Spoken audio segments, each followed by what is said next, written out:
Structure जब मैं कहती हूं कि सेल का बेसिक स्ट्रक्चर क्या है, तो बहुत सिंपल सा बेसिक स्ट्रक्चर है। 3 चीज का बेसिकली सेल बना होता है। किस चीज का? सेल मेम्ब्रेन, जो आउटर कवरिंग है सेल की, ठीक है, ये एनिमल सेल की बात कर रही हूं। प्लांट सेल में यही आउटर मोस्ट कवरिंग किस क्या हो जाती है? सेल वॉल हो जाती है।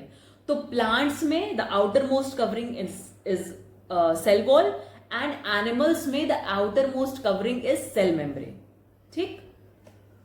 दूसरी चीज जिससे सेल बनी होती है इज द साइटोप्लाज्म। साइटोप्लाज्म क्या है? ऐसे आपने एक स्ट्रक्चर है, सर्कुलर स्ट्रक्चर। अब इस सर्कुलर स्ट्रक्चर को एक जेली से भर दिया गया। ठीक। अब इस जेली से जो भर दिया गया इस सर्कुलर स्ट्रक्चर को, ये जो जेली है वही है साइटोप्लाज्म। ठीक है। तो सेल में जितना कुछ भी होता है, everything inside the cell excluding cell membrane and nucleus is the cytoplasm. ठीक है। साइटोप्लाज्म हर वो चीज है जो सेल के अंदर है, बस सेल मेम्ब्रेन और न्यूक्लियस को छोड़ के। और इससे हम आते हैं अपने थर्ड बेसिक स्ट्रक्चर पे सेल के, that is the nucleus. Nucleus क्या है भैया?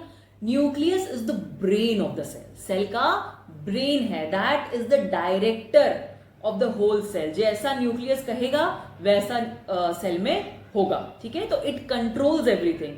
तो जैसा सेल बाहर से दिखता है ना, वैसे ही एक छोटा सा समझ लो सेल जैसा कुछ अंदर भी दिखता है, डेंस पार्ट सा, that is nucleus, but it's whole structure is totally different. तो ये जो बेसिक 3 पार्ट्स हैं सेल के, outermost covering that is cell membrane in case of animals and cell wall in case of plants.